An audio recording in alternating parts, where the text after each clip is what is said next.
All right, we're back. And I thought I'd do something a little different. Do a little shop vlog here. And I want to start off with a few things real quick and give an update on the doozy here. You might recall my 4,000 mile review that I did on this.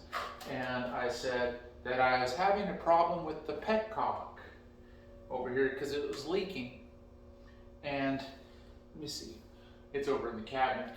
I got a rebuild kit for the stock petcock, and I thought, you know, I hate this thing, and I wanted to see what else I can do. So what I found was a factory replacement, according to them, for the E model. And that's like what I have over here. It's off camera. The Dozer doozy, it's an E model with a plastic tank. And matter of fact, it is. And that's what I ended up getting. So it has an off, on, and a reserve setting, which I really like. It's not leaking anymore. And the purpose for it leaking, I think, was because I was in a hurry. And I ended up setting the tank down in such a way that I think I put some pressure on that petcock. So that's my bad. Oh well, it's over. I also got, I'm not going to put this on the picture here, or on the, I'm not going to take a photo of it or video of it, but I've got these Killdozer stickers I'm going to put on. I've got one of them on the light shroud here, and I think I'm going to put some on the side cowlings, the radiator scoops there, before I get a full find your words, a full graphics kit on it. I just think I'd rather just put some stickers on it and see how it goes. These plastics, these gray plastics on this 2016 really pop. Okay. And I know people have held back comments, or they've told me in person, yes, my 8-foot lights here, they're going to crap and they're making a bunch of noise.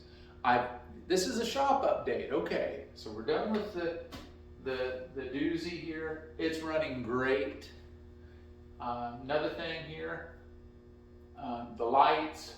I'm going to be replacing my lights, and I don't like wasting a lot of things.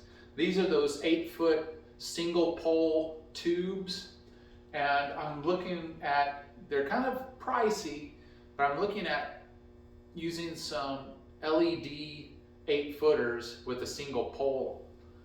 That way I can just plug and play and I don't have to mess with a bunch of stuff. I like repurposing things, and there's plenty of technology out there. These bulbs were bad when I got here and I replaced them all, and then they're bad again. Okay, it's been 12 years. I'm okay with that. Time to move on. All right, so we talked about the doozy, we talked about the lights. I'm going to scroll you over here. I haven't said anything on this. I thought I started actually to do a video about it. I bought a Grom. I'm going to go ahead and put the Dozer doozy in this too.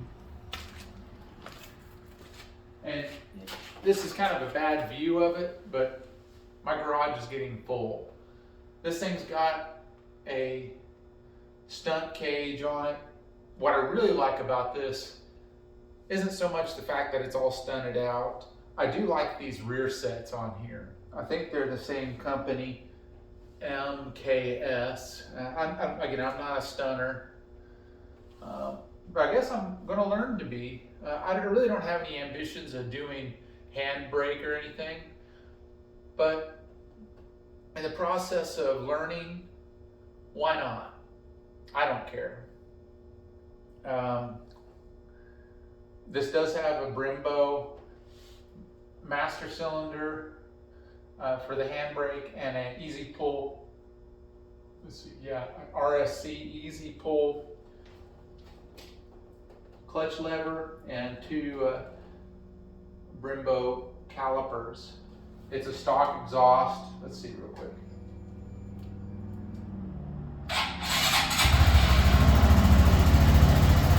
Real quiet, stealth mode, and that's the way I like it.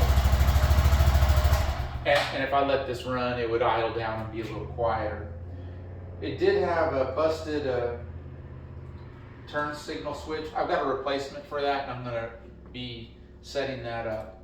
I bought this from a friend who was in a financial position, and I could have nickel and dimed him on this thing, but I gave him a reasonable amount for all the stuff that's on it, and I need another bike in here like a hole in the head, but why not? I'm not in a bad position to be able to do that. All right, going to the dozer doozy here. I'm working on editing some video for it. I did a test with the Supermoto wheels on it, and I wasn't totally disappointed, but I was hoping for a little better result. And you'll be able to see that in this video. But I will go ahead and do a little bit of a spoiler on it. I got to feel how much of a restriction the stock exhaust is. And this is a stroker big bore with wide ratio gears. I put a stock gearing setup for the Supermoto wheels for an SM, and I'm going to go ahead and spoiler it a little bit. I was able to get up to 98 miles an hour, again, with the stock exhaust. And that's a big deal about it, is the limiting factor on this whole setup is that stock. I want this thing to be quiet, but I'm thinking about either putting a full exhaust on it or picking up a full exhaust just to have in case I ever have any problem with the doozy, so I can fully test what this bike would be like with Supermoto wheels and the stroker big bore with wide ratio gear set with stock gearing. See how many miles an hour a stroker big bore could get out of it. Why I'm curious about it, I don't know. But I've done that recently, and I was pretty happy about that. It turned out good. I really like this bike, but I like it quiet. And some people might say, oh, Dewey, you did this stroker big bore and you got the stock exhaust. I'm not married to this stock exhaust, but if I get to find a more performance-oriented exhaust that is still moderately quiet, I will do it.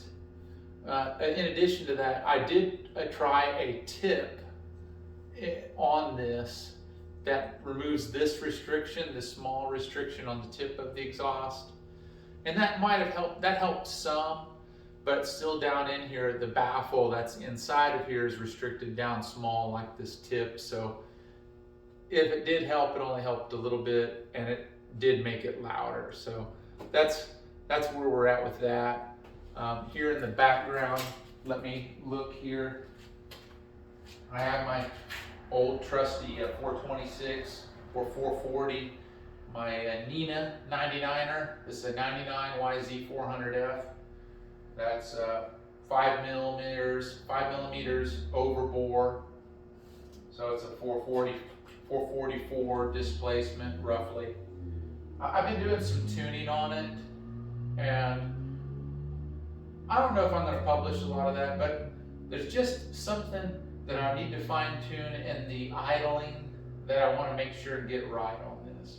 I might even throw my Electron carburetor back on, because this is equipped with a FCR39 slant. Other than that, we're shutting down on the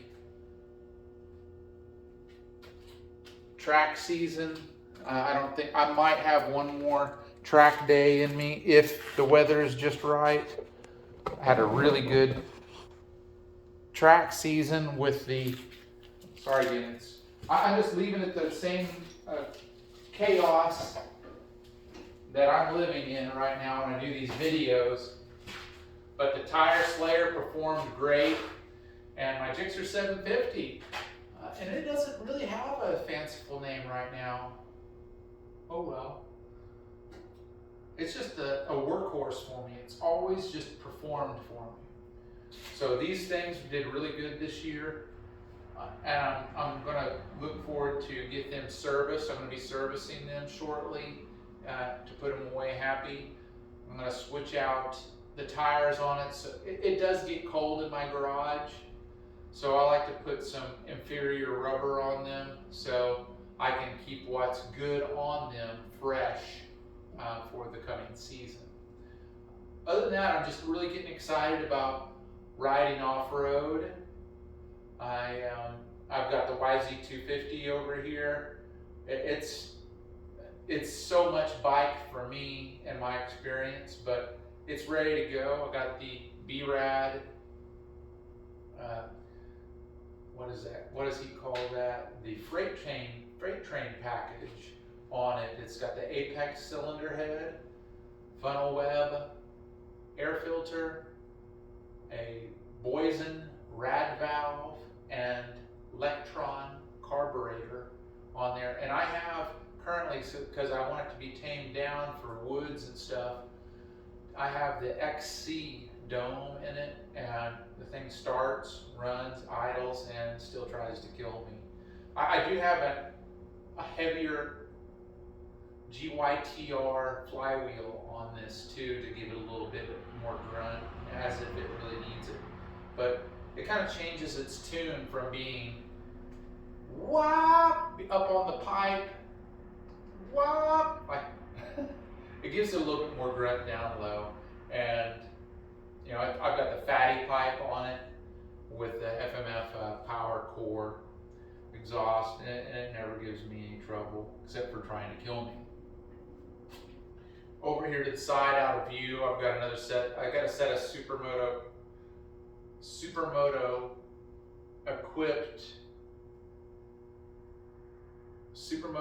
equipped brake setup S wheels, so I can put them straight on the doozy if I want to. Does that make sense? I might grab them real quick. Oh, what a mess. Here we go. So I've got a set of, here's just the front wheel. It's got a Supermoto front rotor on it, so I can just bolt it straight up. I've got some, these are kind of aggressive tires.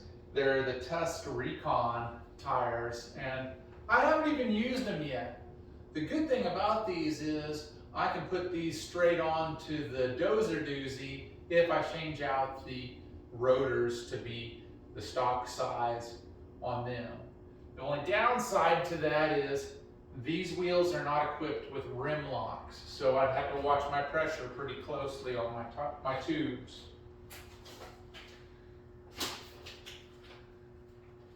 Other than that, in the coming future, I've got another WR250X, or excuse me, R engine coming in that I'm going to work on. Going over here, back to my normal seating position. Wrapping this thing up. Whoa, there I am. But I'm going to be doing that. Kind of a recap. I also, on our WR250X engine, I've got to do a quick refurbish on that. For whatever reason, our head gasket didn't sit perfectly. I got to figure out what the problem was with that. Those gaskets are kind of hokey versus something like what the DRZ has. You know, it's just hard to describe, but for whatever reason, it didn't sit well. And you know, my guy I did that for, he's pretty disappointed. So I've got the materials on hand now to refurbish that, and I'm going to make that happen. And I'm also going to ride the Bandit a little bit as it gets colder. It just takes that colder weather a little better, especially since I jetted it this past season. I'm really satisfied with how it works, but it seems like it likes that cooler weather a little better. I like it in the cooler weather a little bit better. Let's see, anything else notable right now? I probably left something out. I'm not editing this video, of course, you've seen that by now. So I'm just kind of giving a quick off-the-cuff shop update. So I've got some more material to edit. I'm going to be putting that on this channel. And I just want to thank the people that do watch these videos, because this is a way for me to kind of reach out and spend some time with some people that find the things that I find interesting, and share that with you. I would like to encourage everybody to just stick with me, be active in the comments, and try to give me some different ideas. Ask me some questions. What about this? What about that? Let's get some interaction here. And you know, if somebody wants me to do, say, like their DRZ engine for them, I'm not unwilling to do that. I don't do this professionally. I'm just a guy that knows how to do a thing or two. If you want me to work on a project for you, let's talk about it. Friend me on Instagram or something. I like interacting that way. Same name as this channel, just without the punctuation. It's just Dewey's, no apostrophe, _garage. So if you want to do that, or in the comments on here on YouTube, let's grow this community. I'd like to get my channel up to 1,000 subscribers and see what we can do with this thing. Let's create a conversation and share different things together. Wrapping it up. Thanks for watching, and we'll see you again next time soon.